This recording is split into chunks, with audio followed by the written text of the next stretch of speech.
Australian agencies. Each manager saw a group of resumes and shortlisted the most promising candidates from an executive position, for an executive position. Some saw resumes with no names, others resumes with no names, others saw the same resumes with either male or female names.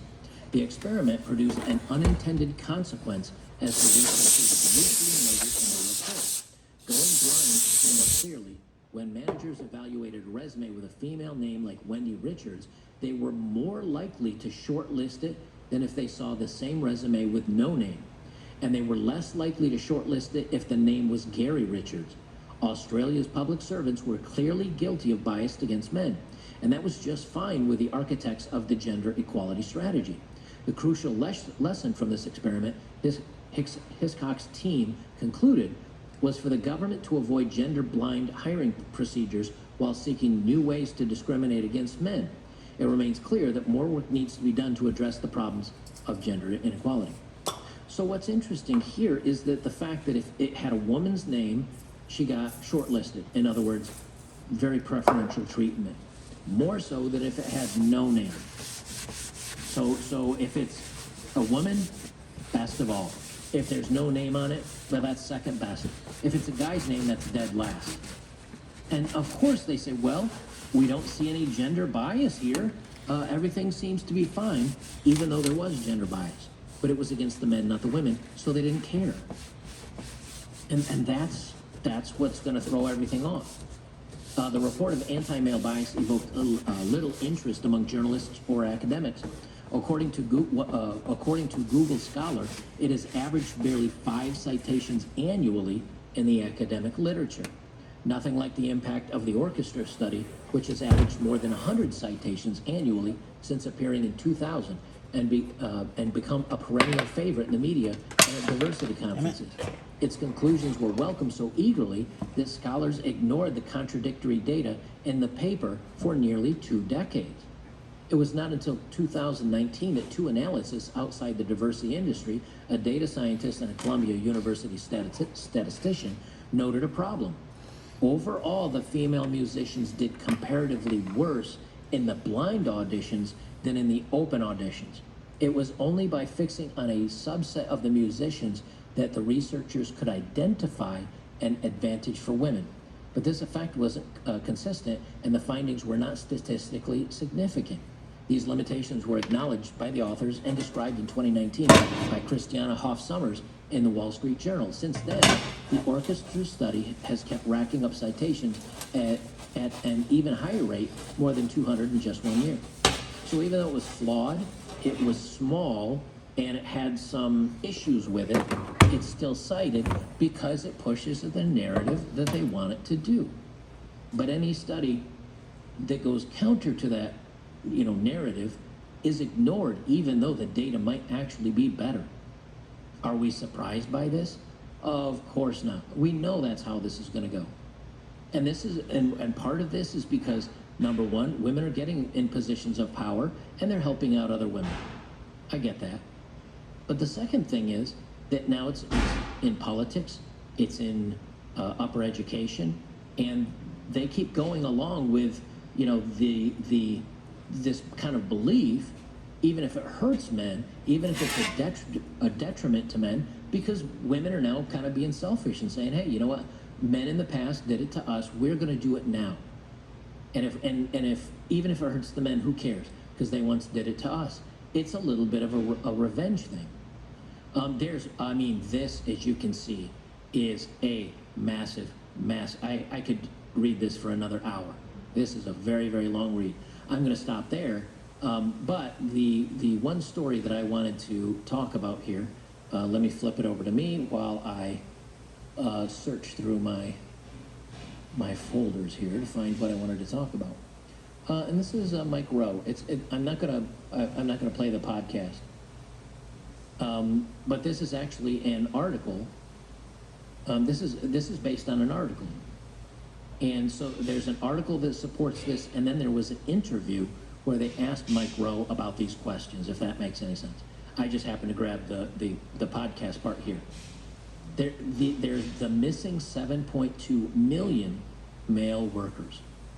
You know what? Let me Sorry about this. Let me pull up the article that I actually want to, because the article is more important than, but they did interview Mike Rowe about it. So obviously it's a problem. Here's the article that I wanted to pull up, if it'll, here. There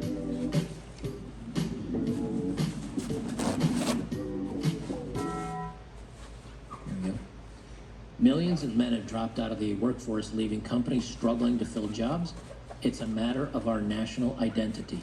This is from January of this year. And it's an interview. I'm not going to play it. A large number of American men of prime working age between 25 and 54 are not working or even looking for work. They say in 1953, 98% of men in that age range had a job or were looking for one.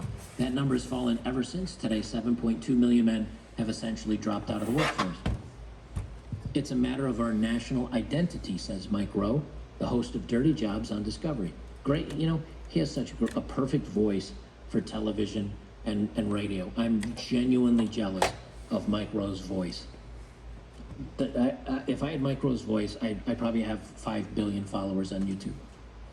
He says it's a giant issue, and by the time we realize how big of an issue it is, we're going to have a hard time turning the temperature down.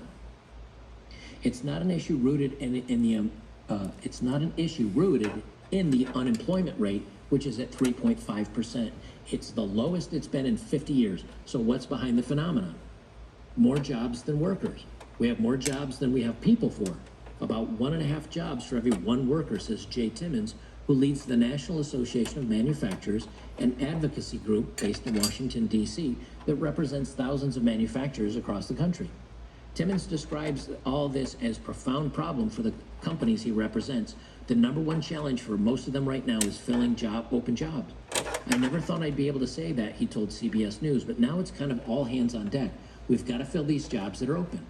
More than 770,000 manufacturing jobs are open right now, according to the latest federal count from November. The number has surged in recent years as companies reinvest American-made products or try to. Now, I'll stop here and just put this in here. If you wonder, hey, you know something though, the United States is primarily still mostly white people.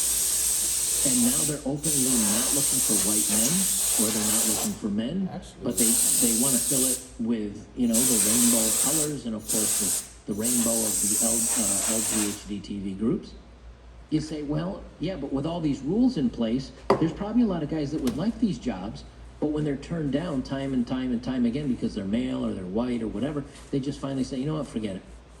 I'll just collect a little bit of unemployment or whatever I can get from the government and screw it. Or I'll be homeless or whatever. And so how are they going to eventually fill these roles? Wait for it. Wait for it. Opening the border. Now you've got millions of people coming in. If we're short 7.2 million workers, and in the past 3 or 4 years we've let in 4 million people, there's a whole lot of workers coming across. And for the upper end jobs, a lot of times what they'll do is instead of hiring an American, they'll fill the I think it's HB, is it HVS1, HBV?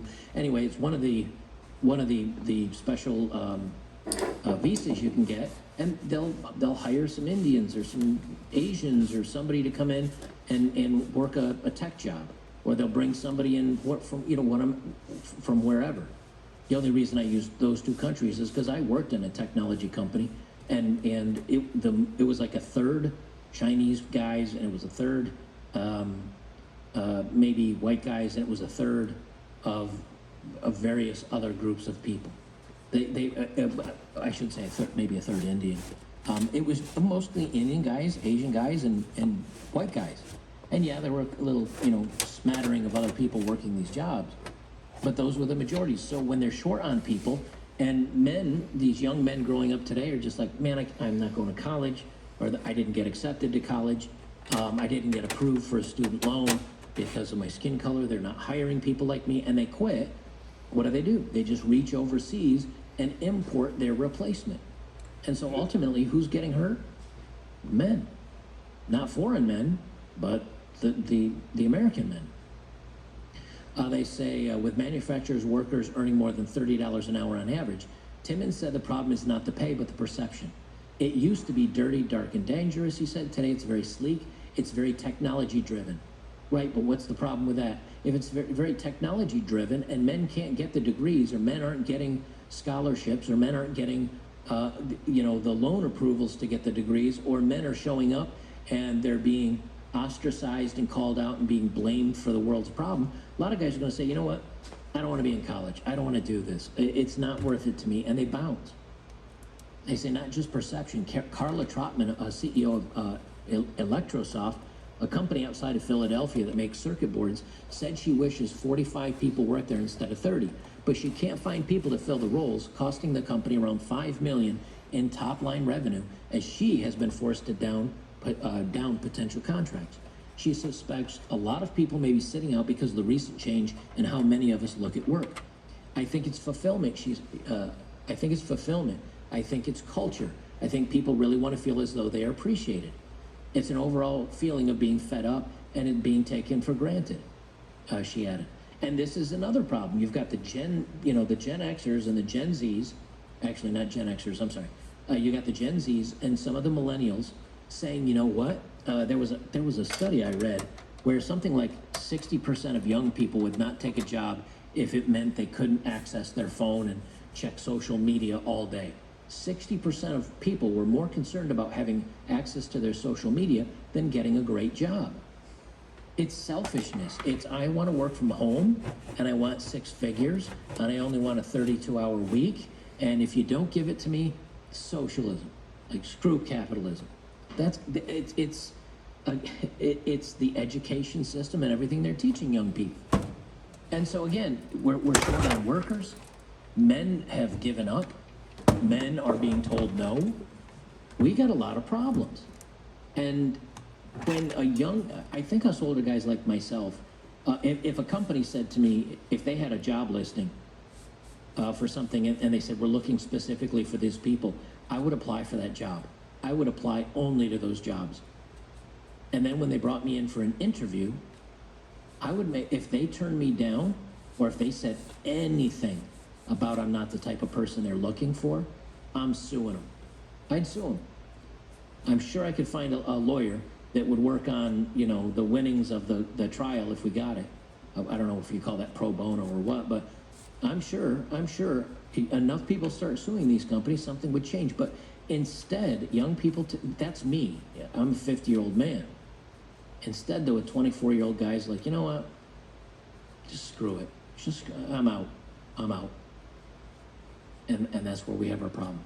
As long as this continues, we're going to have a real problem in society, because many of these women that are taking these upper positions and these girl power roles are going to hit their 30s and 40s and realize, you know what? I wish I was a mom. I wish I didn't have to work until, I'm 65. This is a sham. I was lied to. This kind of sucks. I wish I had a dude. But there's no men there that make as much as they do. There's no men that are around anymore. There's no men left that are that they want to date anymore.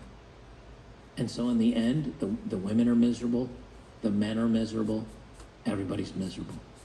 And it all boils down to what the media and the governments and these dingbats on the internet are doing to everybody, poisoning the minds of young women and men until we end up in a very miserable place. I've always wished, there's a curse, supposedly it's a curse, may you live forever.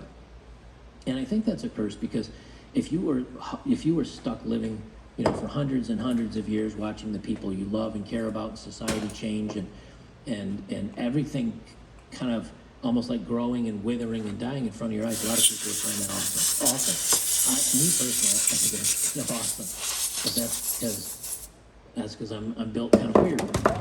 But the point is, if you live long enough, you're going to see this world get into a lot of trouble based on where we are today. And as much as I'd like to live forever, there's part of me, a good big part of me, that is glad that I'm 50 today and not 20 today. Because these 20-year-olds are going to have a hard time dealing with this. You think school stress is tough, like high school, and peer pressure and being picked on in high school. Well, when you become an adult, it's supposed to get a lot easier. You get a job, you get a girlfriend, you get a home, you get all that's been taken away. And who's it being taken away from?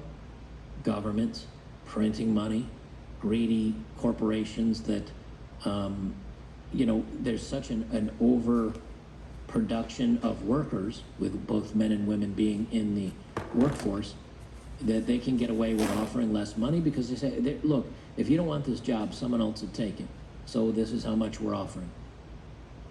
It's going to be it's a big mess. And I feel bad for you young people that have to go through this. I hope you find a good community of like-minded men to lean upon, and you don't take life too seriously, because I'll tell you, it might be better wrenching on a diesel engine than working at a Fortune 500 company, especially if we go into a financial crunch. But what's going on now? It's certainly a mess, and you guys got a tough row to hoe, that's for sure. Guys, if you appreciate my work, please give me a thumbs up if you like it. If you don't, thumbs down, and join me over on betterbachelor.locals.com. Great community of guys over there. We've got a summer sale going on, it's like $38 for a year of support, which is like $3 and something cents a month. I'd really appreciate it if you supported my work over there. And we do movie nights and a bunch of great fun stuff over there. So please join us today. I would appreciate it, and we will see you in the next one.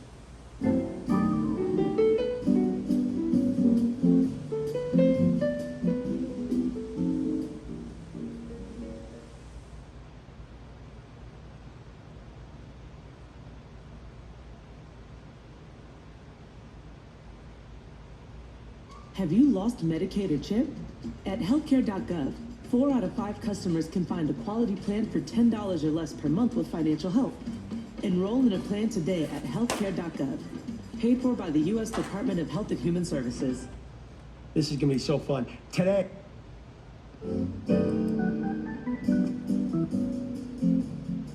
Guys, welcome.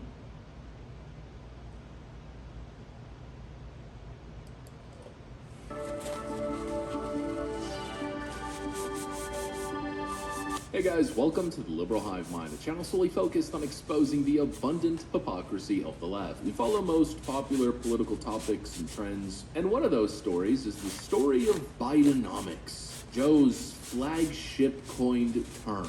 I mean, when you think about Biden, you think about his presidency, you think about Bidenomics. That's his legacy, right? Well, I'm not exactly sure that that's a winning strategy. That's the case that we've been making. In today's video, let's continue to make it. Joe Biden's victory lap on the economy is obviously unwarranted. We're gonna get into the news, of course, but this video is brought to you guys by a sponsor, so let's play that clip. This video is brought to you guys by American Hartford Gold. The powers that be are trying to convince you that we're in an economic recovery. Everything's fine. Meanwhile, over the last 2 years, it seems like the cost of living has nearly doubled. This fiat currency scam continues to hurt you in this age of money printing where money isn't even real. Bank runs are happening, banks are failing, and to make matters even worse, the Russian government just confirmed a new BRICS gold-backed currency, signaling a possible end to the petrodollar, which is backed by fake fiat US dollars. The world is complicated, economics is complicated, and it seems like no matter what you do, no matter how hard you work,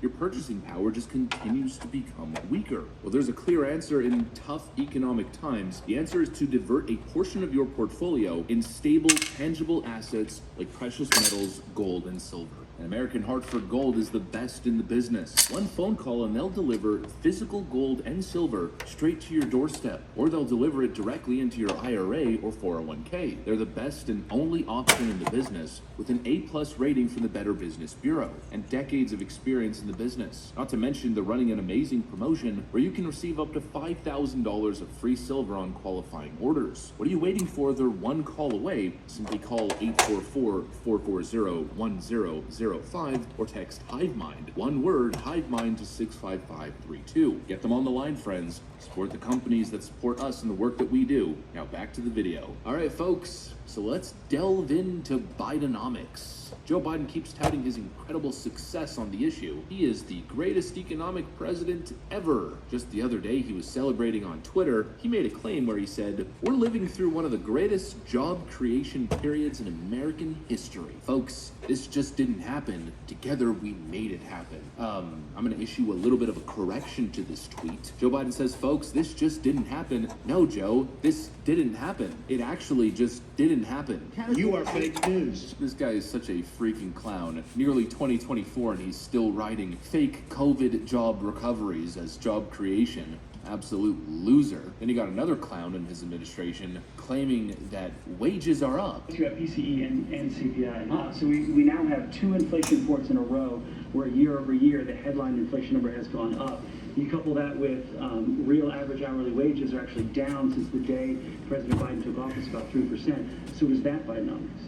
Yeah, no, I think we have a disagreement on a fact there. So, and we can certainly show you CEA's data on this. Real wages are up. And he's even going as far as claiming that we have a disagreement on the facts. Real wages are up. Well, there's no disagreement, and there's no opinion. There's no your facts and then other facts. No, there's just the facts, from the Bureau of Labor Statistics, and real wages are obviously down. In fact, wages are so down that even those on the hard left in the mainstream media, even those guys, when they're trying to write a positive headline, they'll title it, "Wage Growth Returns with Cooling Inflation." This was written on April 12th, 2023. They're trying to present this scenario where wage growth is returning, but if you actually read the article, compared to March 2022, real average hourly earnings are still down by 0.7%.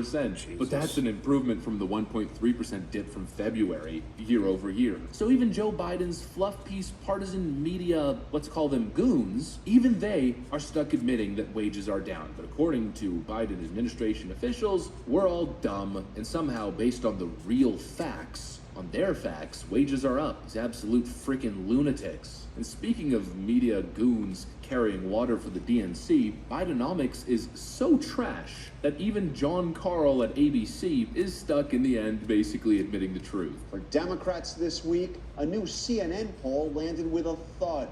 President Biden's approval rating slipping below 40%.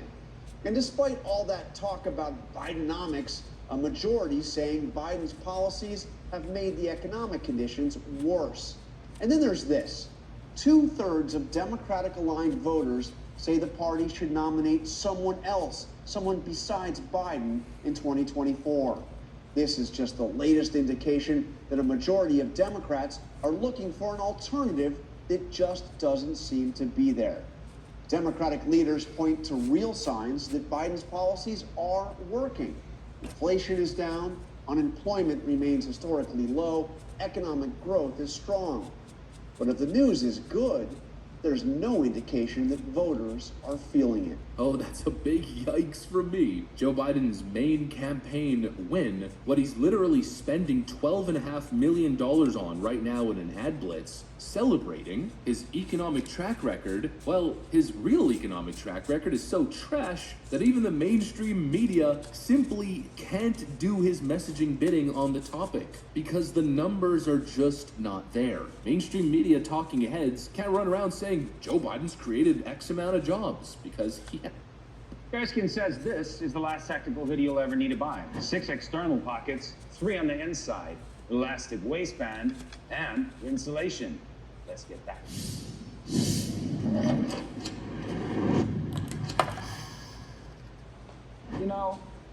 Everybody loves a hoodie, but they're not really that functional. You look like a bit of a slob when you're wearing one. So I was looking for something a bit more useful, tactical. And that's when I found this guy. I must say, Bearskin did a great job with this jacket. And I was really happy when I bought it. It replaced so many of my other jackets, whether I was going out to the mall or out to the woods. It's my go-to. When I heard they brought out a 2.0, I had to have it. Let's take a look. So let's just talk about why I love this one. This polar fleece is lovely. It had all the extremely useful zippers everywhere, storage, hoodie, and so worn. But they made a couple of improvements. Let's take a look.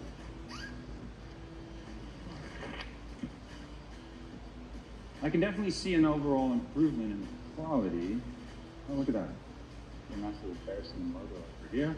Got really nice textured toggles on them. Nice. All right. Apparently they went up from a 280 GSM to a 330 GSM. You can definitely feel that weight and quality on it. All right, let's put this on. Yeah, I'm noticing this little improvement that they've made here. They call it a storm flap. It's a definitely nicely reinforced. You can see that it's gonna wear well. Just like the previous bearskin, we got the 6 pockets on the outside. They've even extended the back here a little bit. Extra coverage, that's great. They've also included 3 pockets on the inside. Keep your sunglasses in here. Maybe you're even sneaking. This is great. You can really get this thing to fit perfectly, no matter your size. It's almost like it's customizable in a way. They've made some really great functional changes to this. So, previously, we spoke about these guys right here. Instead of the thumb holes, we've got these Velcro straps now. Much more adjustable, plus you really keep the wind out here. They've also included these toggles on the waist, so you can get it nice and snug around here. And then, even on the hoodie, this is amazing. And imagine this on a 30-degree day. It's been blowy outside, and you just want to keep that off your ears. Wow, it's really customized. I'm well impressed. Bought the previous one for about $70, this one for $99. The improvements that they've made, not only in the weight, the quality, the zippers, the insulation, I'm hard pressed, I must say, to find anything wrong with this. But there's a small improvement that I'd like to see on 3.0. It's not 100% waterproof. And it's definitely going to protect you from most of the elements. So to wrap this up, I'd say you need to go to bearskinhoodie.com. 4 colors for you to choose from. We've got a tiered pricing structure, 60% off, free delivery. It's there to think about. You might have to get me a few more. I'm gonna give this 4.5 out of 5 screaming eagles. Corey's reviews out.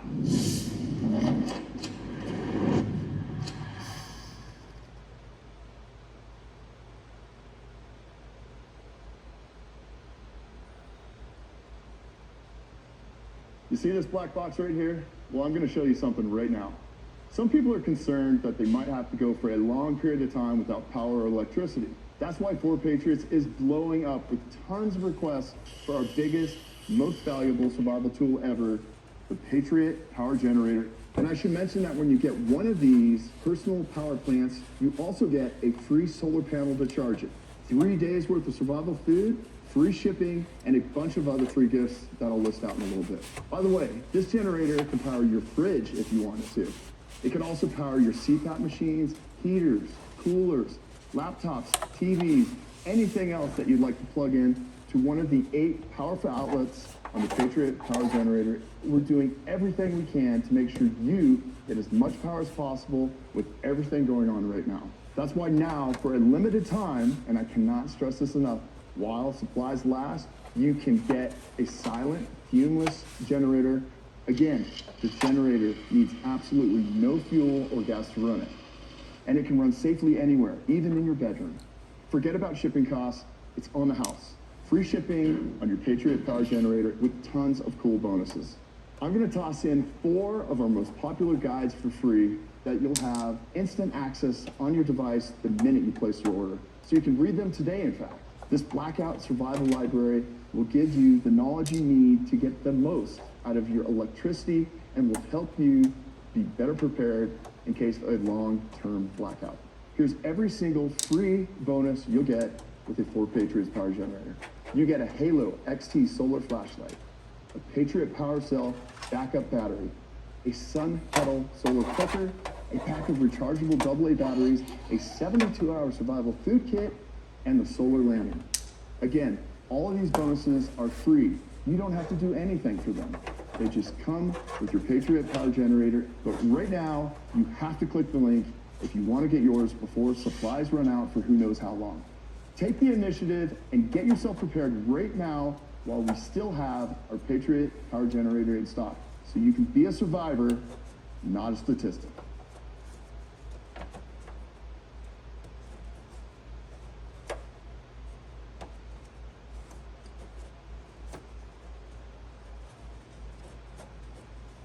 He hasn't. They can't run around saying we got a victory on real wages because obviously wages are going down. They can't say that, oh, the Inflation Reduction Act, Joe Biden's Inflation Reduction Act is working. Inflation is down because, well, inflation is ticking back up. Yes, the main event, the Consumer Price Index for the month of August. Headline expected up an aggressive 0.6, and the economists and analysts delivered up 0.6.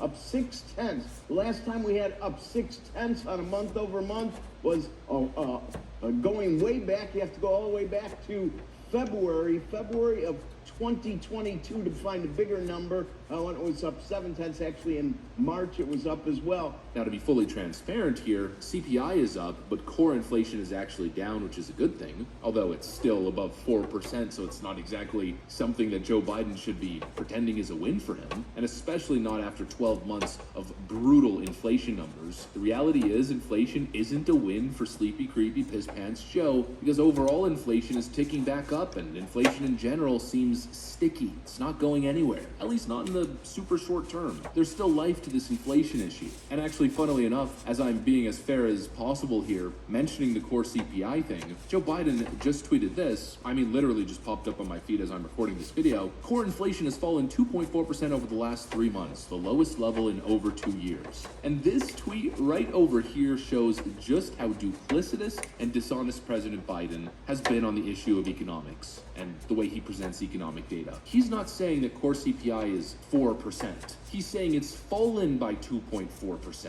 Oh, big number, it's down big time, even though it's still pretty high. That's dishonest political messaging tactic number one. And number two, he has never mentioned core inflation. I'm not going to say that definitively that he's never mentioned it, but I've never seen him mention it. He certainly hardly mentions it. Over the last, let's call it 8 months, since he's been taking a victory lap on inflation, it's been roughly like 8 months, let's say, he has never once pointed to core inflation. He has always pointed at overall inflation, because core inflation has been pretty bad and pretty consistently bad for the last, let's call it 12 months. But now, all of a sudden, that core inflation is actually down significantly, but total inflation is up. Now Joe Biden's taking credit over core inflation. This guy is the biggest snake. It's not him, though, obviously, because he's not tweeting that stuff. You know, the puppet masters behind this guy are the most dishonest political rats you could possibly imagine. And boy, oh boy, I hope it backfires. I mean, it's gotta backfire, right? The elitism. I mean, the current economic state of the country is so bad for the average person.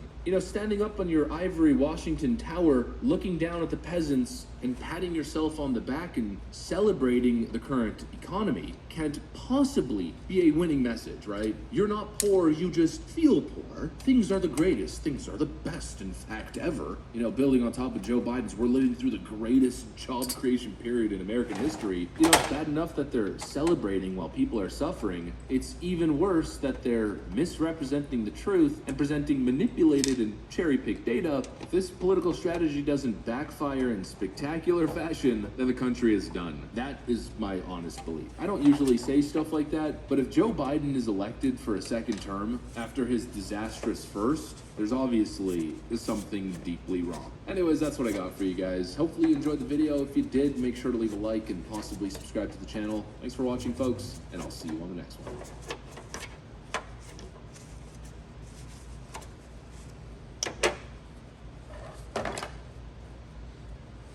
Just a mom. I've got 5 sons, and just like you, inflation is absolutely clobbering us. We've got companies out there that have woke values that are shrinking the size of their products, charging more, and passing it off to us as, well, it's just the cost of the times.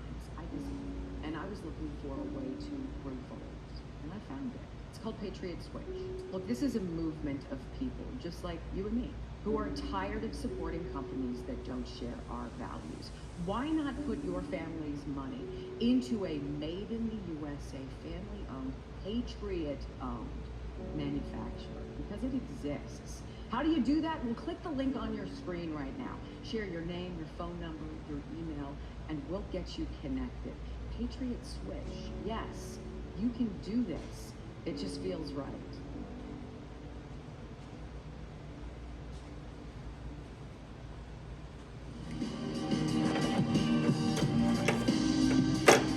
So yesterday we talked about Elon Musk going to war with the Anti-Defamation League. But is the government also behind these alleged efforts to persuade advertisers to boycott X, formerly known as Twitter? Well, new reporting from Public's Michael Schellenberger suggests that may in fact be the case. Now, Schellenberger and Alex Gutentag write that the groups leading the advertiser boycott of X, well, they receive money from and have a history of spying on behalf of governments.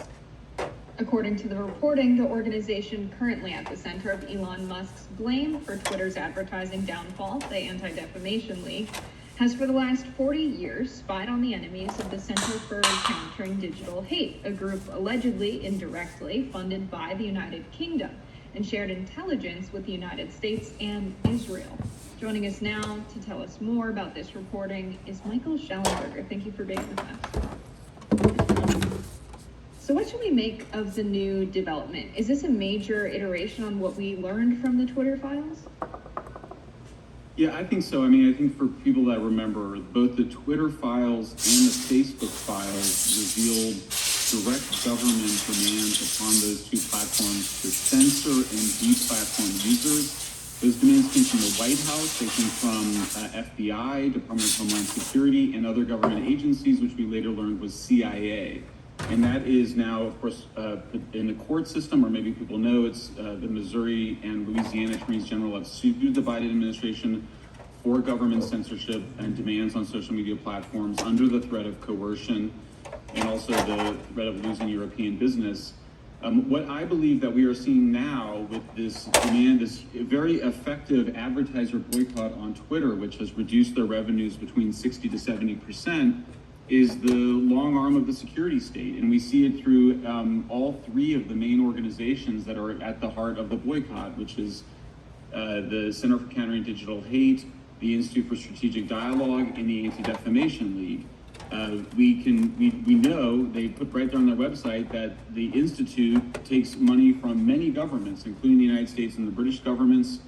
There is now a report out that the Center for Countering Digital Hate has been funded by a foundation that the British government gave £5 million to. And we also point out that ADL is an organization that is very famous actually for spying on American citizens. It was a huge scandal in the early 90s, including spying on Greenpeace and other left-wing groups, so they worried were becoming anti-Israel. And then sharing that data with Mossad, with the Israeli government, and with the US government. So we view this as a very significant threat where basically what you're seeing is intelligence and security organizations attempting to demand censorship and greater control over the content that's allowed on Facebook and Twitter, and doing so in the guise of non-governmental organizations, even though we have this funding and other strong ties to government agencies. Right, so we talked about the Anti-Defamation League yesterday. Brianna and I really got into it, so I would encourage viewers to watch that clip again. You know, I've done reporting on the ADL in the past, and I've accused them of exaggerating sometimes the claims they're making about rising anti-Semitism. That is not to say that I think every report they make about it is like totally flawed. I'm sure they do flag genuine examples of hate and anti-Semitism, just as I'm sure these other organizations find actual examples of violence or terrorism being organized, etc. So it's not that there should be no moderation or there should be no groups looking into what's going on the platforms.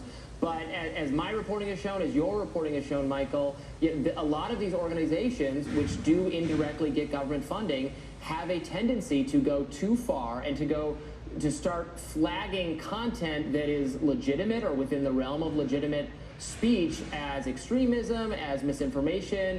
The Center for Countering Digital Hate, included claims about lab leak origin as something that's racist and conspiratorial. And if you're advertising on a website that includes those claims, they're encouraging you not to do that. So it's that kind of thing. And don't we have a right to know to the extent to which our government, which is bound, unlike these platforms, which can do whatever they want at the end of the day, our government is bound to follow the First Amendment. And if they're funding our own censorship, that is a public policy question. Yeah, and I think it needs to be investigated. I mean, just to be very clear about this, we cannot have intelligence agencies, whether it's Mossad or CIA or FBI or DHS or anybody else, funding or directing nonprofits to demand censorship. That is unconstitutional. Any whiff of that must be investigated. It must be defunded. It must be exposed. These are all groups that have refused to give interviews to any independent journalist in anything other than some sort of puff piece setting, and including to us repeatedly, even though they have actually spread misinformation about myself. They also have labeled every criticism of George Soros and the World Economic Forum as anti-Semitic. The record by the ADL on this is actually atrocious. We discovered in our research that for decades, reporters have found that ADL was saying that there was an increase of anti-Semitism, and the reporters debunked it. And the ADL just continues to go on and make that claim. That same playbook has now been picked up by CCDH and ISD. And as you noted, it's not just on anti-Semitism, it's on the whole range of issues that are basically about promoting the agenda of a particular political party in the United States, or political agendas in terms of, Ukraine war, COVID, all sorts of other things that are supposed to be hashed out by the public. And in terms of this issue of what the social media platforms I believe should be moderating, I'm increasingly of the view that this should be user-decided content moderation. If you as a user would like the ADL filter applied to all of your content, you should be able to have that. Absolutely. And if you would rather have the Hill Rising filter, then you should have that. It should not be up to other people to decide what content we're allowed to produce and consume. Yeah, I could not agree more strongly. I've been saying that over and over again. That is the way out of this very fraught battle. There's no reason, given all the tools that social media has for you to tweak what your preferences are, there is no reason that everyone needs to operate under the exact same set of preferences and standards, and forcing us all to do that has us miserable and furious and at each other's throats. And it's not at all necessary. In fact, it's technologically possible to not do that, and we should take advantage of it. And I really think, do you think the platforms are going to increasingly go that way? Do you see any encouraging signs? I think it's such a no-brainer. But I guess we're at, more customizability gets added over time to the platforms. But I would really like to see that to be the standard. Yeah, it should be the standard, and we're about to come out with a white paper that argues for it. It's so blindingly obvious and simple. Now, clearly, the advertisers and the social media companies have some interest in not doing that, but I do think that's been disrupted now that, potentially out of this crisis where you see basically Twitter advertising revenue down 60 to 70%, you then see this new CEO, a person named Linda Yaccarino, who meets with ADL and said, we had this great meeting, and we're going to now have freedom of speech, but not freedom of reach. Right. Well, that is censorship. That's censorship. Right. It's like saying, if you can't go viral on social media and but you're allowed to post and nobody to see it, that's censorship. And so I think there was a backlash to those remarks. I think Elon Musk heard those concerns, and that's why he then started to have this public argument with ADL that then I think led a lot of us to be like, what exactly is going on here? And the picture you get, Robbie, is just this picture of like the security state operating through NGOs and a particular political side of the left-right spectrum, and also of the elite populist spectrum, basically saying they're not going to have it, and they really have to control this platform. They have to be able to censor. The relentlessness of it, the arrogance of it, the aggression in it, of these guys going around demanding that we should be able to censor what's on your platform. It's sort of shocking and awesome in some ways to behold how crazy it is for like ADL to basically be able to say, we want to be able to tell Elon Musk who can be on his platform. So I do think that this is a breaking point to some extent, I think. And I think that maybe what could come out of this is somebody like Elon, and certainly, of course, I'll encourage it, to put content moderation back in the hands of users. This is the most obvious thing in the world. And then the advertisers, they can decide where they advertise. They can decide if they don't want to put it next to Michael Shellenberger on Twitter, fine, they don't have to do that. And I think that's probably the rub, is that there's some conflict between the people that go viral and the people that the advertisers want to be near. But the solution to that is already written in our Constitution. It's freedom of expression, not government or corporate government control. Yeah, I think there's some conflict, although it seems to be more the case. Look, you know, and if the advertisers decide we don't want to be next to this content, at the end of the day, fine. There's nothing that can be done about that. It looks to me like more, and I'm sure that happens sometimes, that more often the case, it's that an advertiser doesn't really know what the content is, but the ADL and other organizations send them letters and emails and pester them, you know, the way that we've seen with all these nonprofits, saying, you know, did you know your content is running alongside racist, conspiratorial misinformation and Russian propaganda and anti-Semitism and all that? And they say, oh, gee, it is? Okay, we're not going to do that. Like, it's not, the failure is on the part of these nonprofit watchdog organizations that are government funded that are up to no good. And you know, the advertisers just, they don't want controversy, or they want only, you know, controversy within a narrow window. Yeah, I mean, I think that's exactly right. I want to jump in here. What do you think it's going to take for us to get to the point where we arrive at a better solution for this balance between, you know, advertisers being on a platform, what content is moderated? I met some interesting people from the foreign policy establishment in my time as a graduate student at Brown, and we had some folks who were critical of their view, thank God. But when we brought up censorship online, the response was, yeah, you know, the U.S. government has been doing this for so long. Of course, it's a national security concern, which is what they always say when they're regulating what is online. Yeah. But the response was like, of course they do this. And I think the general public is, how 1984, how dystopic is it for them to regulate everything that we have online? Of course, there's a balance of misinformation and hate, but I think a lot of people would not like for the regulator to just be the government secretly operating behind closed doors here. So do you see a Supreme Court case coming about? Because it seems that the damage here is in the realm of commerce. It's about advertisers on Twitter. I could see this being a lawsuit and then it going to the Supreme Court. Do you think it's going to have to escalate for that level for us to get the change in regulation that maybe we want? Yes, I do.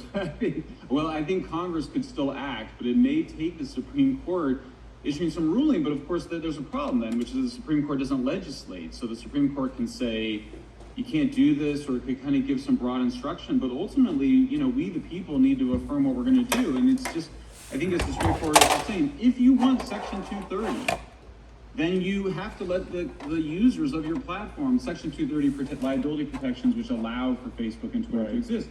If you're going to accept those protections, then the users have to be able to decide for themselves what their content moderation is going to be on everything that isn't already illegal, right? So, you know, all of the bad stuff, whatever.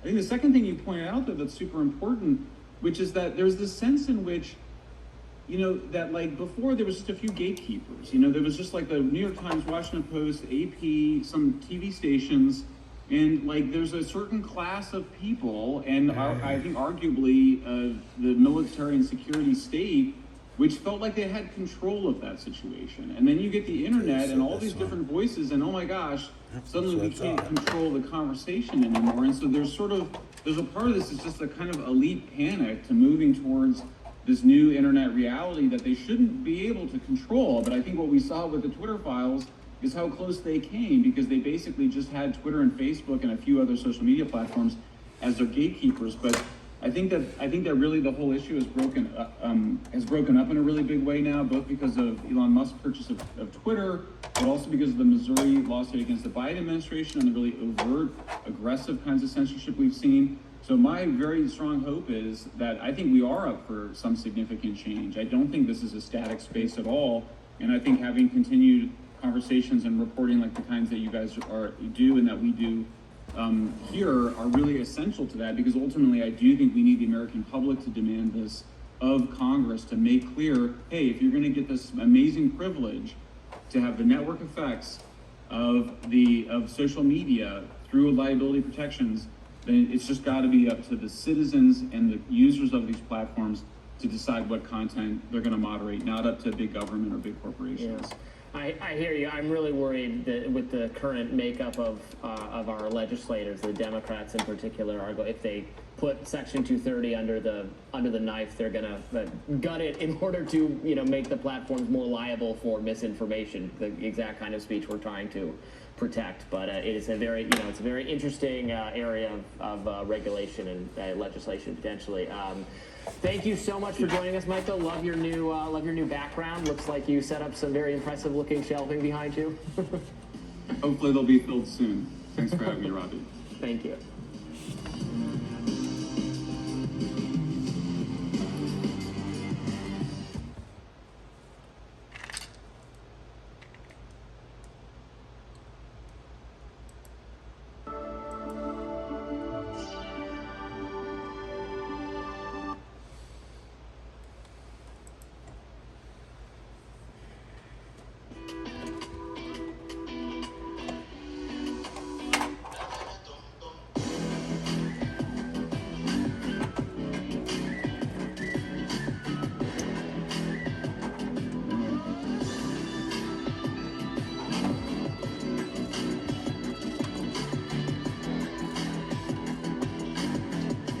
Come on.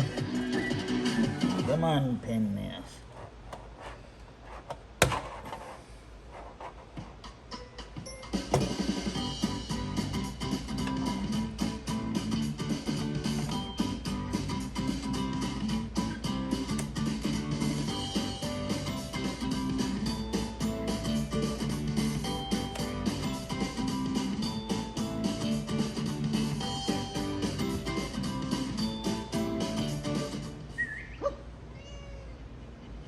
PetGov, the health and wellness company.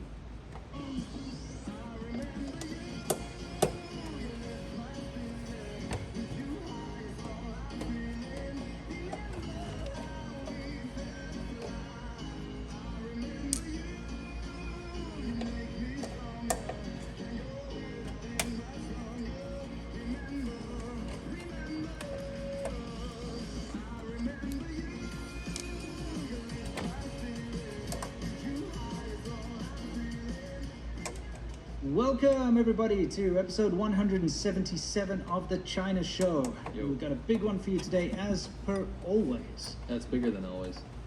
Yeah, It's bigger than always. Anyway, I suppose we'll just saunter right into it, shall we? With what's new, where we Yes. talk about what's new in China.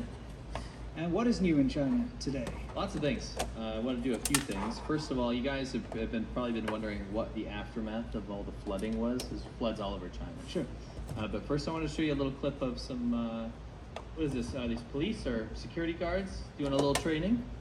You see this a lot. They do these like pseudo-military style parade things, often in little areas where they take the, I'm guessing it's Baoan, could be low-level police. And, you know, let's just see how well they do their little march.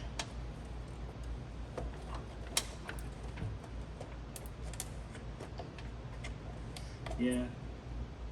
I actually was quite amused because you'd see that a lot in China, is whenever the Baoans get together, they all like line up and they shout and they do their thing, and it looks like proper military stuff. And I was exposed to that a lot when I was young, because, you know, South Africa, everybody went to the army until just before I turned 18. 1 year before I turned 18, they got rid of conscription. So like everybody had to go. You had to do 2-year military service. So all my uncles and my fathers and my friends that were like a year older than me. So, you know, I was always around military stuff. And when I saw them doing these things in China, I was just laughing because, like, they're standing there all like their shirts are untucked, hanging badly. They're never in sync. They're all like... They're more Backstreet Boys guys. Yeah, exactly. Yeah. They're tall, short, like skinny, fat, all weird, like in higgledy-piggledy is the best way to explain it, and very uncoordinated. They remind me of Mao's grandson. Oh, yes. That guy in the beginning. By the way, I just want to show that again real quick. Sure. I did want to shout out the Chinese government here for being so inclusive. Okay. Creating a special program for potentially special needs people. No, he's just a normal dude. Hey, maybe there's an entire force dedicated to giving jobs to people that otherwise wouldn't get them. That's really nice of them. Yeah, I mean... This is called devil's advocate. Yeah, it's called, you know, just making excuses for piss poor, like, you know, discipline and regimen or whatever. Yes, we know the video is muted, my friends. Yes. we know. It is all by design. Yeah, because they had a song in there which would get us copyrighted. Yeah, I'll it put had the button nothing to back do on. with the Yeah, it's just... You'll find that when you get videos coming out of China, they love to add like scary or dramatic Hollywood music or something to anything. Doesn't matter what. Somebody could be like sniffing a flower and it'll be like Michael Bay. Yeah, it's like, what are you doing? Yeah, and it's always copywritten. It's always unnecessary. Yes. Anyway, you got this this funny clip that's by the way for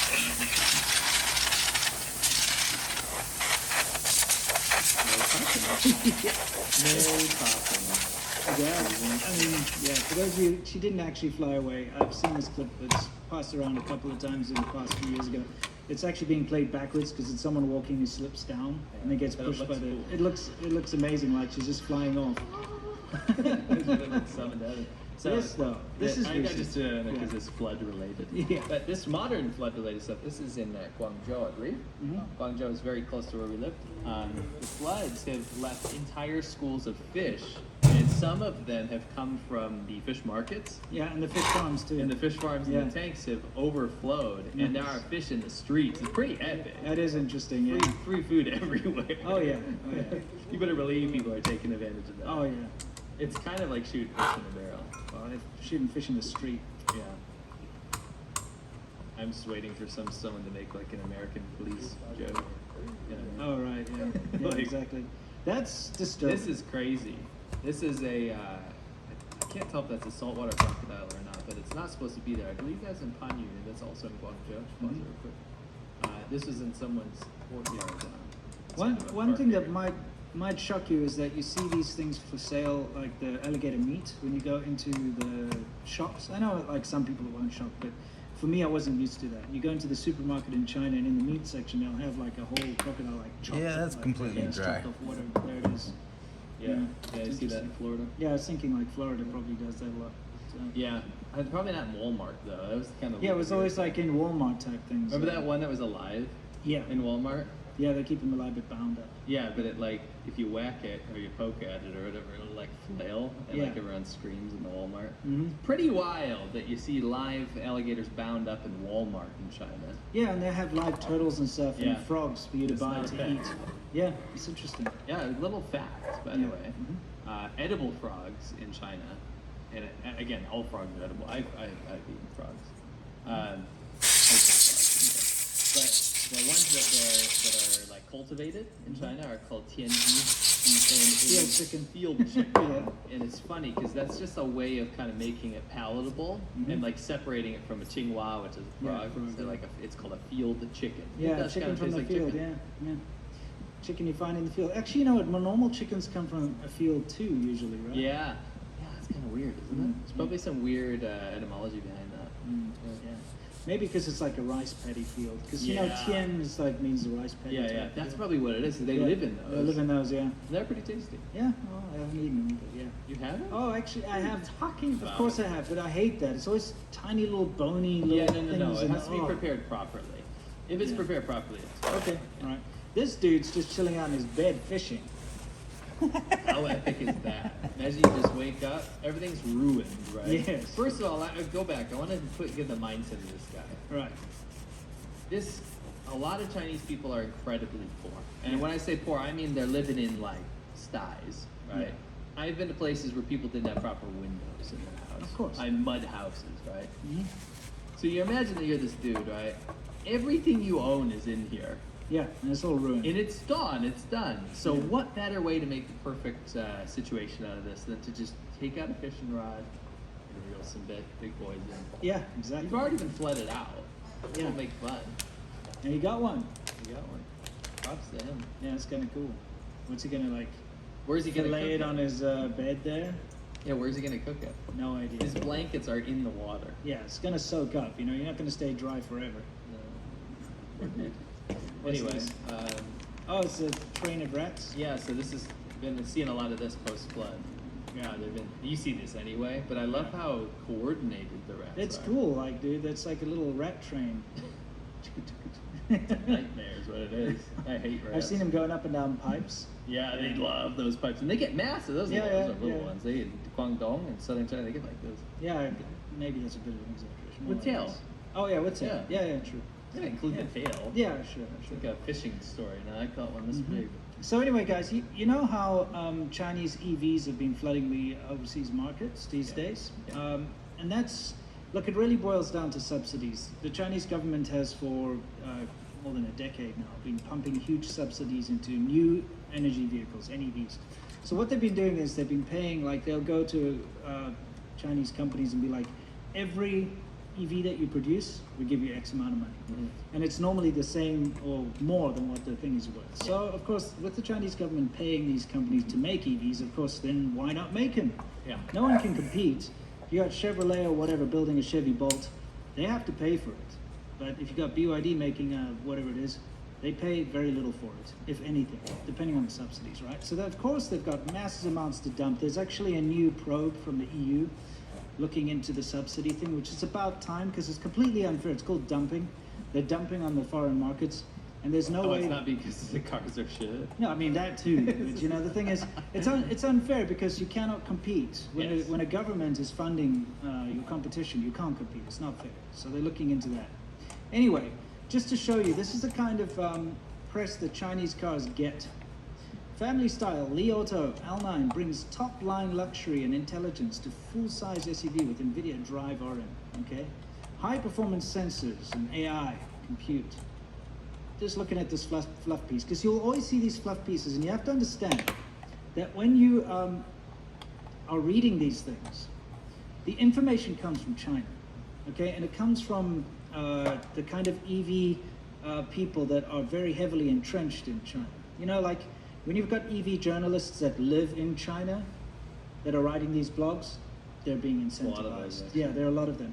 And also from overseas, they've got BYD shares, or they've got some reason to be heavily entrenched. So they always wax lyrical about these things, but the information is always kind of one-sided, if that makes sense. So here we go. As a top-line luxury model, the L9 sports only the best when it comes to AI-assisted driving technology. 5G AI. Yes. Now, of course, this is the article that came out probably about a year or so ago. And then recently the thing's actually undergone some tests. Let's take a look. So look. Yeah. There we go. That guy was not built well, I'll tell you That's amazing AI self-driving technology, the top-line luxury, as a top-line luxury model. You see, don't believe everything in the press. When you keep reading about all these things about how amazing Chinese EVs are, remember that they're being written by the people that have got an interest in these things, you know, that are either building them or have a massive interest or shares or whatever. You saw a lot of that with the COVID origin stuff. Yeah. A lot of these journals or medical things that they were pulling out as data as to why, like, China didn't come from China or whatever, were self-made articles. Yeah, exactly. Self-made media. Actually, we'll talk a lot about that later. Yeah. Yeah, that poor guy got destroyed. Yeah. Anyway, of course, China is the land of shortcuts and facades, as we've noted. And you always have to be careful. I mean, for instance, hey, your chilies are kind of brown. Hold on. What? I just want to read David Franklin's What did he say? Previous thing. He said, and that is autonomous. Yes, and that is autonomous. That was from a 5G tractor, which actually we're gonna talk about that tractor again. It's come up again. Anyway, so anyway, and just that showing is you. autonomous. That is so piss poor, by the way. That's avoidance. 5G AI, dude. Oh, it is. Yeah, and I've actually done it. When moderate to severe ulcerative colitis takes you off course, put it in check with Rinvoq, a once-daily pill. When I wanted to see results fast, Rinvoq delivered rapid symptom relief and helped leave bathroom urgency behind. Check. When UC tried to slow me down, I got lasting steroid-free remission with Rinvoq. Check. And when UC caused damage, Rinvoq came through by visibly repairing my colon line. Check. Rapid symptom relief, lasting steroid-free remission. And a chance to visibly repair the colon lining. Check, check, and check. Rinvoq can lower your ability to fight infections, including TB, serious infections and blood clots, some fatal, cancers including lymphoma and skin cancer, death, heart attack, stroke, and tears in the stomach or intestines occurred. People 50 and older with at least one heart disease risk factor have higher risks. Don't take if allergic to Rinvoq, as serious reactions can occur. Tell your doctor if you are or may become pregnant. Put UC in check and keep it there with Rinvoq. Ask your gastroenterologist about Rinvoq and learn how AbbVie can help you save. This can't be happening. I completely broke the universe. Everyone keeps telling me how my story is supposed to go. Nah, I'm gonna do my own thing. We were always searching for a family until we found each other.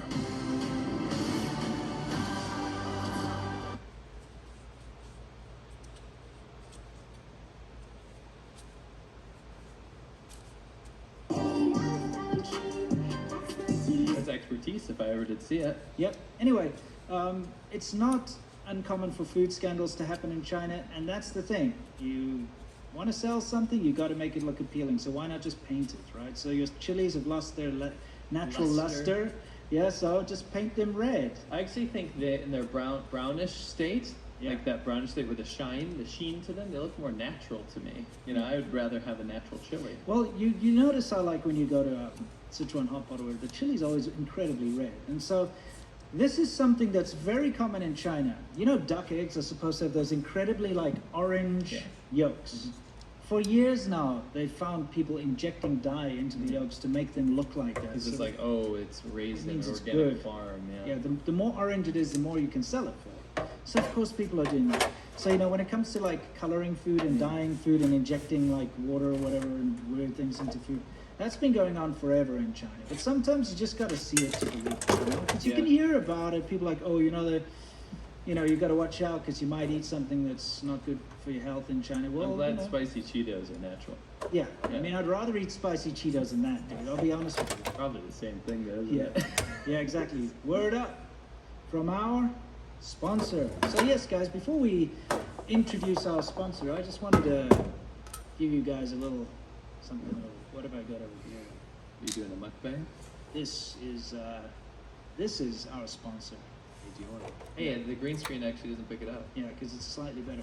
And I actually saved my morning AG1 for now, so that, you know, people always put your money where your mouth is, put your sponsor where your mouth is. You have a dinner time AG1, 5 p.m. AG1. Yep. It's good. This gives you all the vitamins you need as a growing boy. Or anybody. I hope you're not growing. No, but you know what I mean. Anyway, let's just hit the word from our sponsor. Most important thing on a bike trip, beer. And the most important thing for a healthy lifestyle is a healthy diet. And that's why I'm proud to say this video is brought to you by Athletic Greens. I take AG1 by Athletic Greens literally every day, and originally I wanted to give it a try because I wanted better gut health, I wanted increased energy, I wanted immune system support, and I hate taking all these like 10 pounds of vitamins and pills and all these vegetables and stuff. It's so much more convenient to take AG1 in the morning before I even drink my coffee. It makes me feel amazing because I know I just did something really good for my body. It's got all the vitamins I need. It's got everything that my body craves throughout the day. Taking AG1 is so easy. It's the easiest thing you can do under a minute. It's 1 scoop of powder mixed with water once a day, and it's been part of millions of mornings since 2010.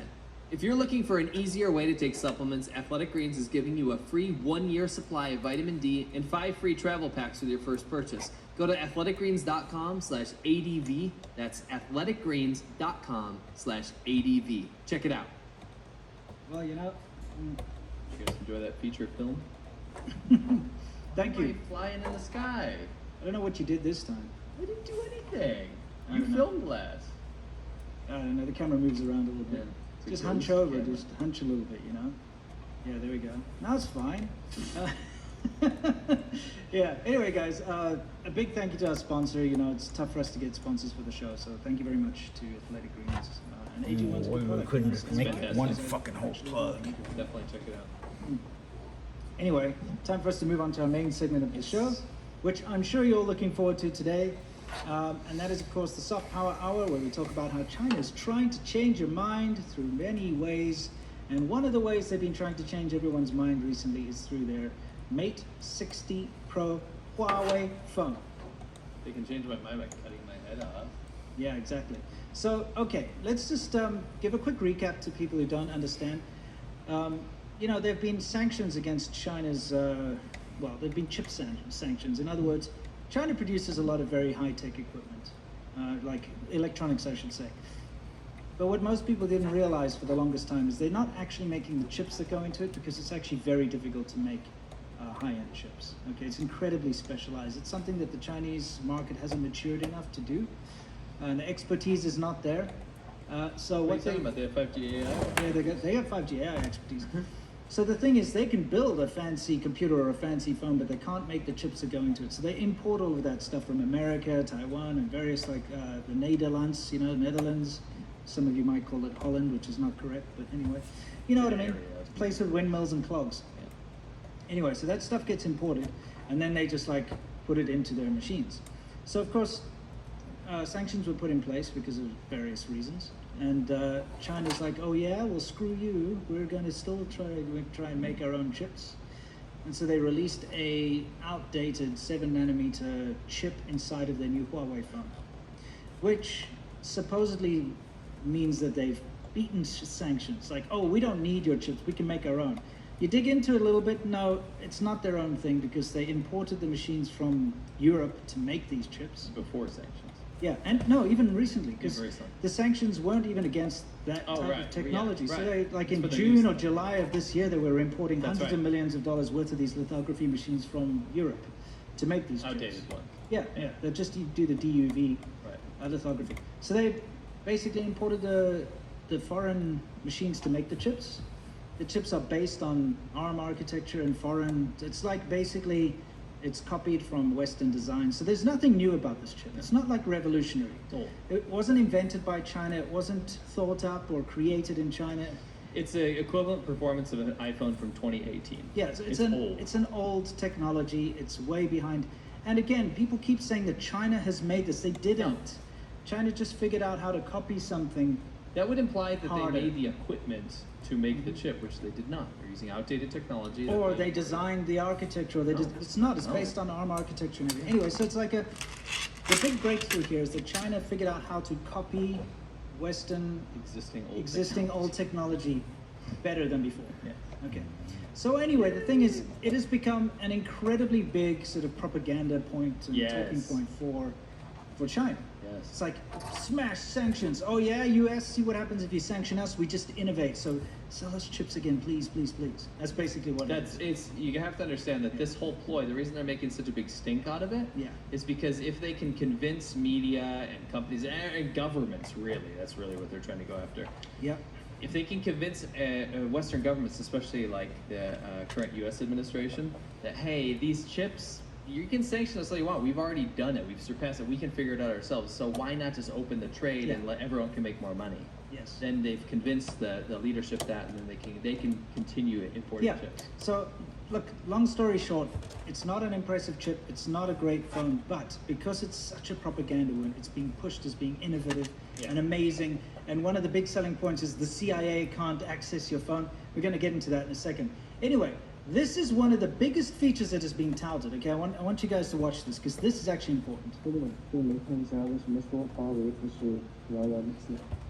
Okay, so everyone knows in China, they have a cashless society these days, you know, as in... Can say last time I used cash. Yeah, it's just like America since the 70s with credit cards, but except it's all tied to your phone, which is actually, I'll be honest with you, it's convenient, but also inconvenient, because if your phone runs out of battery, and if your phone gets hacked or whatever, I know, it's called like Apple Pay or whatever. Anyway, it doesn't matter. Give them their moment in the sun, okay? Let them say. So what you're saying is America that has Apple Pay and Samsung Pay and Google Pay pretty much every place I go to. And then also you have the ability to use cash and credit card. It's worse than China where you can only use your phone. I didn't say it's worse. No, I'm saying, so that's what the propaganda says. Yeah. So anyway, the whole thing is like, and we did it for years, when you pay for something, you can open your WeChat app, which is like WhatsApp, but it's all encompassing. You can pay your bills through it and stuff. Yeah. And you open up the WeChat Pay, it shows a QR code. Then the shop can scan the QR code, and then it deducts money from your account, and then that's how you pay for things, right? Or you can also scan theirs and put in the amount, back, you know, whichever way. So this is one of the breakthrough features of this new phone. Is watch this, okay? You go buy what you want, and you don't need to open your WeChat, okay? They just scan it. Watch. See, she's confused. Like, show me the barcode. He's like, no, just scan my phone. Just scan my phone. See, and it opens up. He's putting this like, whoa, look at the little cat emoji and stuff. Isn't that incredible? Now, firstly, I saw this and I was like, hey, that's a nice feature. I'm thinking to myself, how does this work? Does it detect that there's an my IR alarm bells pulse? went off immediately. Is there like does it pick up the infrared pulse signal or a laser or whatever? What's causing this, okay? And you're probably thinking to yourself, holy shit, that's kind of cool. What an interesting feature. But it's actually a lot more sinister than you think it is, okay? Because look how this works. This is how the speech works. Watch, someone tested it. Wearing a lot of hats can bog you down. Thrive, the all-in-one small business management software, can help you manage every aspect of your business from a single screen with one login and one dashboard. They took a picture of a scanner. Okay, so you see someone's got a picture of one of those shop scanner things on their phone. Yeah, barcode reader. So just got a picture of it. Okay, so here's the Huawei Mate 60. He shows a picture of one of those scanners to it, and boom, it pops up with a jiffy bow. Wait, so it's not infrared, it's a camera. It's got a camera that is always on. Oh my god. And so the camera sees a picture of a scanner. So it's trying to recognize anything that looks like a scanner all the time. Wow. All the time. And then if it sees one, it pops it up. It's got nothing to do with picking up a signal or anything like that. So now... Well, that's especially nefarious because of what you told me what this phone can do. Yeah, exactly. Yeah, you see. Oh my god. So it's the picture of a scanner, not any kind of sensing anything. It's not impressive at all. Right. In fact, it's worrying because now you know that the camera is on all the time. And this is being proven even more, not just by this person over here, but take a look. All right. That is autonomous. Yes, and that is autonomous. Okay. That should be a soundbite. Write that down. Yeah, we got to. By the way, see, there's a QR code. Everyone knows QR codes. You see them on adverts everywhere. Yes. In China, you use them to pay for things, etc., etc. Okay? Yeah. Now watch what happens when this person, this is the Mate 60, okay? It's just normal, there. It's just looking at it, just unlocked it, there's nothing about it. All of a sudden, look at the bottom there. It's like, pops up, oh, there's a QR code, why don't you scan it? Look. So look, boom. Every time they go over a QR code, it's like, hey, do you want to visit this site or whatever? Do you want to open this link? Holy fuck. It means the camera's on all the time. Now look, even the front camera, front-facing camera, it comes up too. So... Oh no. So now you know your Huawei Mate 60 and Mate 60 Pro and whatever else is always on. The front and rear camera At least is the on. Mate 60 Pro. We don't know about the other Huawei's. The Mate 60 and the Mate 60 Pro, they're the same thing, really. No, I'm thinking because there are some people in the chat that are like, oh crap, I'm using a Huawei to watch this. We don't know about those ones. Yeah, the older new ones, probably not.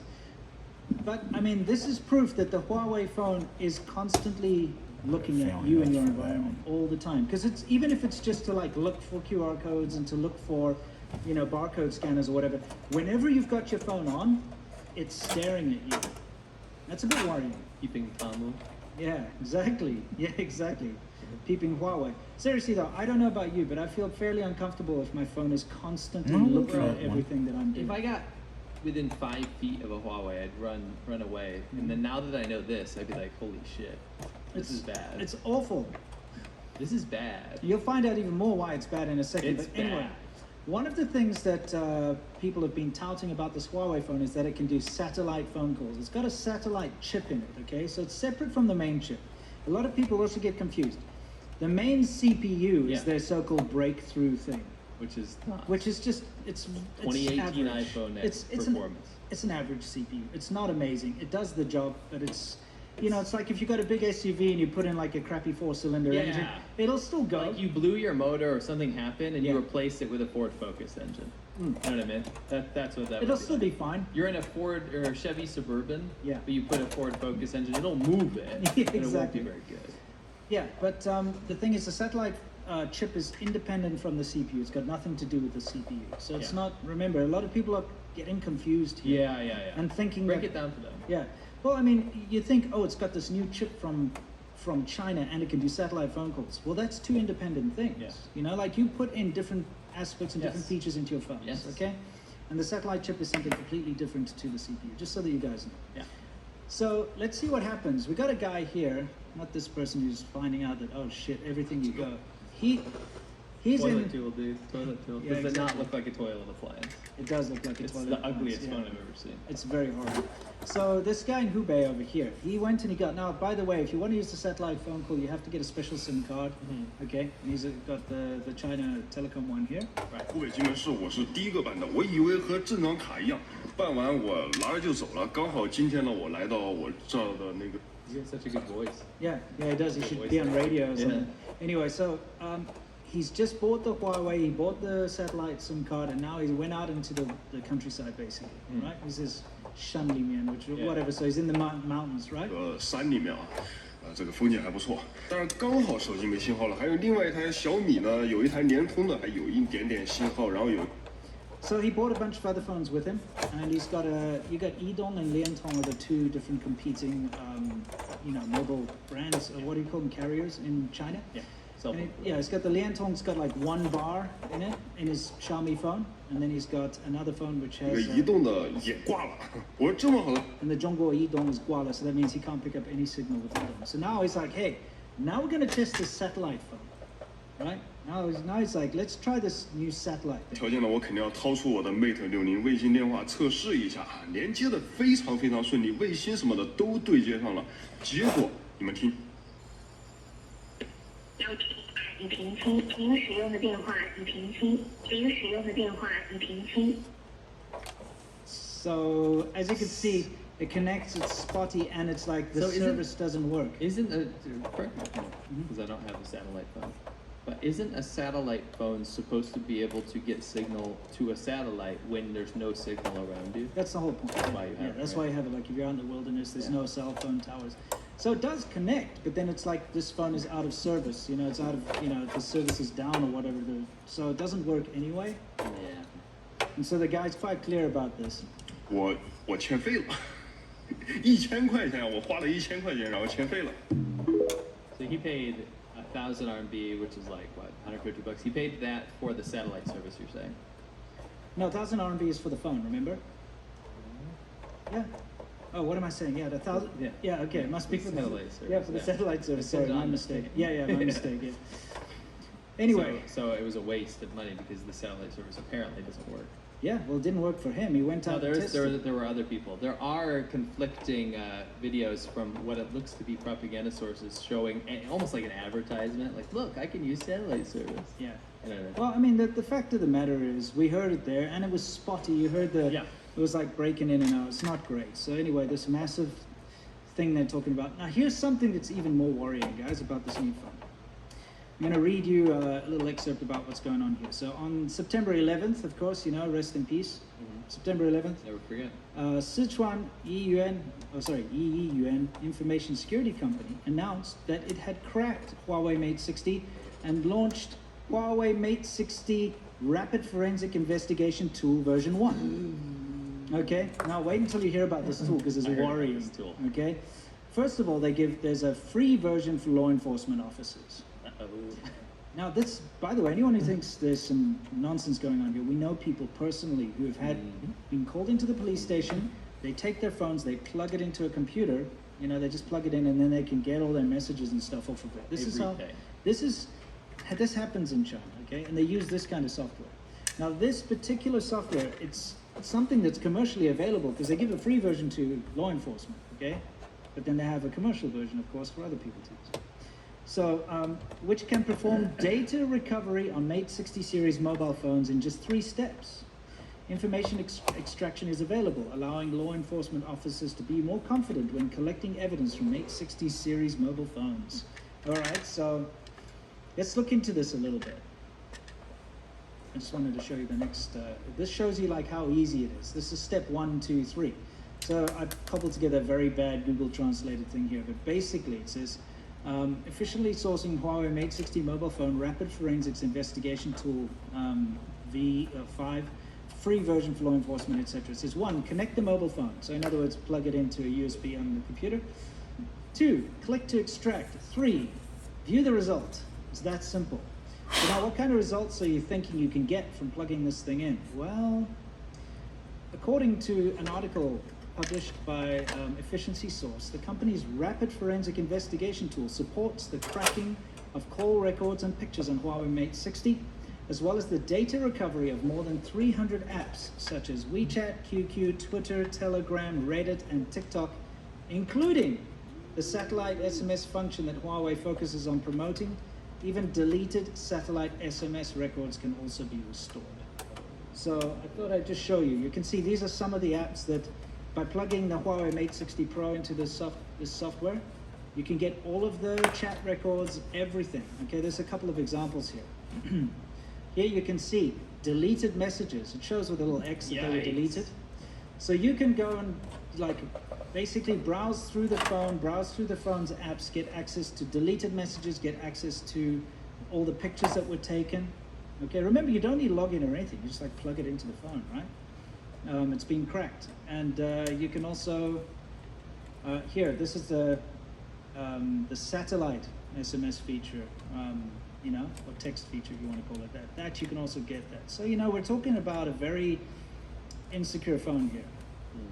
So all this thing about, oh, the CIA won't be able to do anything. Well, you don't need to worry about the CIA, do you? You need, when you're in China, you don't need to worry about the CIA. What is the CIA going to do with some random Chinese person with a Huawei?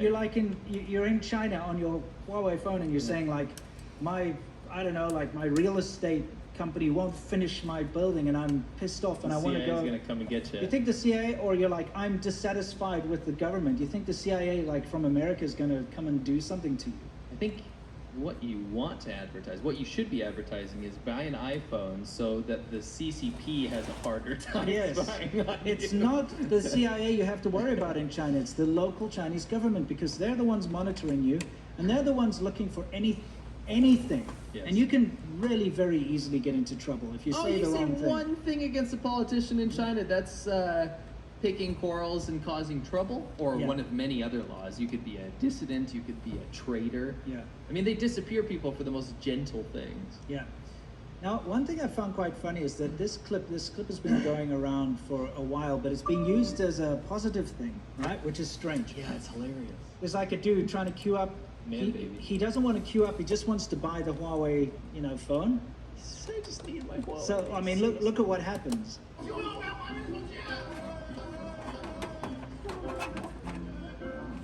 He's like, would you have my Huawei showcase? I just want to buy a Huawei phone. He's throwing a temper tantrum, and that's being used as positive propaganda for the Huawei, because the demand is just so high that even a grown man will throw himself on the floor like a little toddler. Well, I mean, this actually, the reason I wanted to show this is this showcases one of the big issues in China with the one-child policy is this little emperor syndrome. A 40-year-old man acting like a toddler, and having to have his head patted. Look at this crap. Did you cut that? I may have added an extra in there. That's a wow, so good. Yeah, it is kind of a wow, so good. Yeah.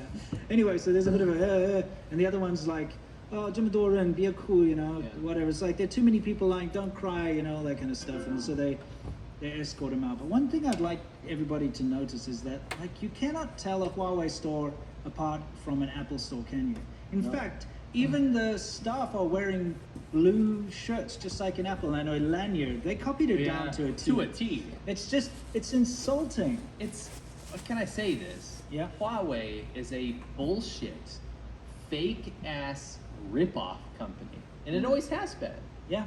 Like, why is everyone thinking it's some revolutionary thing? They suck and they copy everything. That's how they get their roots. Yeah. So anyway, I thought, take that quiz time. Okay, let's have a I wanted to ask you, is this a Huawei store or an Apple store? Really could be either, couldn't it?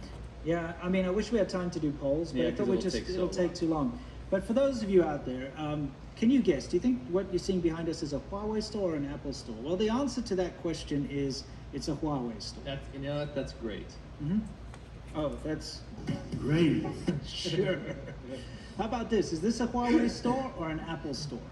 That is a Apple store. Huawei sorry, store. I'm wrong. Mm-hmm. I didn't see this. I mean, they copied What the does me? Yeah, okay. My question is this a Huawei notebook or an Apple notebook? You know, like a laptop? That looks like an Apple. Okay. You are right. That is an Apple. Then I'd like to ask you, how about this one? Is this a Huawei notebook or an Apple notebook? That looks exactly the same.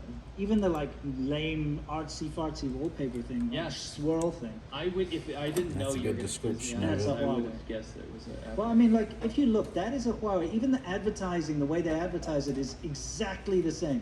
Yeah. There's the Yeah, Apple. It's the same aspect ratio. It's the same shot. Okay, there's the Apple, there's the Huawei. I mean, come on, that's just lazy. Using the same picture. Yeah, pretty much. Okay, I wanted to ask you, you know, we use MacBooks. Yeah. So what is that? Huawei or Apple? Because you know the font. In fact, I'm looking at your MacBook right now. Right. You know the font, right? So what is that? That's Apple. Yeah, look, it's exactly the same. Exactly the same. That'd be an Apple. Right? No, it's a Huawei. Oh, that's a Huawei. Oh my gosh. And you know what's even more insulting is you use an Apple MacBook, right? I do. Do you know what they call that? MateBook? Yes.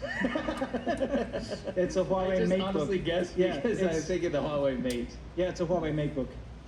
So Wow. it's also That's like made, a book that teaches you how to bang. or it's like, hey, it's a mate, it's your friend. This is friend my friend book, in second like grade. friend, like Facebook, but it's like it's MateBook. It's only for the UK. it's like the UK's version of Facebook. Australia. Yeah. Well, I might, let's go grab a pint. Anyway, that's Huawei, believe it or not. So, I mean, we're dealing with a company that just blatantly copies Apple, like completely, blatantly copies everything. And people suddenly have to believe that they innovate their own stuff. Come on. Yeah, it's so pathetic. Anyway, one last one. Huawei store Apple, so I blurred out the phones because it has logos and I see Chinese people everywhere. In this. yeah, but I mean, you've been to China and you know. Yeah. Oh, I see. I mean, it could be an Apple store in China. Yeah, It's yeah. all in China. Okay. Yeah, all That's these probably pictures- an Apple store because you've done too many. No, it's a Huawei store. Okay. Yes, I'll do. Yeah, it's exactly. They even down to the like wood grain on the tables. Yes. They make it the same. The way the phones are spaced out and stand up is the same. Mm. If you've been to like Huawei's flagship store or any of the big Huawei stores, they have copied the design language down to it. Yeah. Even the colors and the Yeah. lighting and the everything. It's exactly the same. You know what's sad is that the new Mate 60 Pro, which again performs about the same as an iPhone from 2018, costs about as much as a new iPhone. The iPhone 15. Why would you buy it? Exactly. It costs $1,000. They call it the Patriot tax. Yes, yeah, they You're do. buying the homegrown Chinese. Yeah, stuff. exactly. So, anyway, it's so pathetic. It's become such a nationalist pride thing that you've got shit like this little boy saluting an obscured ad in a mall or underground like walkway. Okay? What the hell's going on, dude? That's the salute they do in school, by the way, Yeah. to the party. It's a salute to the Communist Party. So this little boy is not only saluting an advert, That's so. but he's like bowing down That and groveling is to the it. most dystopic because it's like slave to capitalism, slave to the party's nationalism, right? It's both. Yeah. That's China. That's the most Chinese photo I've ever seen in my life. Dude, can you imagine walking into a mall and there's like an Adidas poster over there and you're like, Adidas. I'll do Yeah. this kind of. Yeah, This is yeah. American, but Yeah. I go like and I salute. I go, this is our. Actually, and Adidas is from Italy. Whatever, like, you Yeah, know, pick something like- sketches. Sketchers. I go like this. Those And are everyone from walks by and they Vietnam. go, that's a patriot, and that is autonomous. Yeah, that is, you know where the salute comes from, right? What? Knights in shining armor. Yeah, that's It's right. before a Learned joust that order, and then school. they put that down. That's The what helmet comes from. flip. Yeah, that little helmet. Do that when we ride motorcycles. Salute Yeah, every time. yeah, you always. I tell you what, there are no knights in shining armor in China. So why are they copying? They even knocking off salutes. Well, that's why they do it up here. Yeah, it's just to make it slightly different, you know. Anyway. You're ripping up. Yeah, the salute. damn it, like stop it, you know. This is so. And I don't even blame the kid. No, He's but been it's- taught this poison. It's so pathetic, though, isn't Yeah. it? It's a freaking phone, and it's not even a good phone. so stupid. It's dumb, dude. Anyway, Well, that looks a lot real- better. Hopefully real, it'll work. Yeah, real it's talk. real world experience. This is what Okay, right? so somebody posted on Weibo after buying it, they rushed out to buy it, and this is I use Google Translate for this, so it might be a bit rough, but it says, real experience of Huawei Mate Pro. You need to be cautious when buying it. Hashtag Huawei Mate Pro, blah, blah, blah. Yeah. User experience. Friends who want to buy Huawei Mate 60 should still be cautious. Although they don't expect the Mate 60 chip to be so amazing, after all, the production process is there. And most of the online experiences are exaggerated. Don't say. I mean, come on. Remember they shown all those like zooming, you know, zoom in on the They were British- zooming on the moon or whatever. Yeah, exactly. And I feel like I've seen that clip before this phone even existed. You know what? I saw the best thing ever was like this is like a joke because people were filming the moon, showing like the pictures on different. The what? Oh yeah.